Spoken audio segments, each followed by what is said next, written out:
অত্যন্ত খারাপ। আমি নিজেও এত অপয়া যে আমার মুখ দেখে গেলে পিতার অকল্যাণ হতে পারে। আমার কারণে অনেক কিছু ক্ষতি হয়ে যাচ্ছে। আমার এখানে আর থাকা উচিত নয়। এই কথা বলে বসুমতী মন খারাপ করে সেই রাজ্য থেকে বেরিয়ে পড়ে এবং পথে যেতে যেতে সে দেখে একটি ছোট্ট লাল মাছ। আমার খুব খিদে পেয়েছে, আমি কোনো খাবার পাচ্ছি না। আমি কি না খেতে পেয়ে মরে যাব? ও মা, তুমি অমন করে কাঁদছো কেন?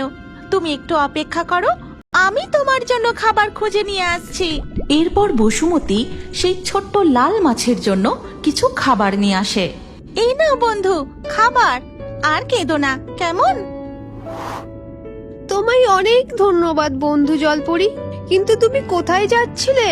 কি তোমার পরিচয়? এরপর বসুমতী ছোট্ট লাল মাছকে তার মনের সমস্ত দুঃখের কথা জানায়।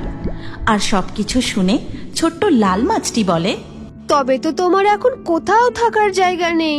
তুমি কত ভালো, তুমি বরং আমার সাথে এসো।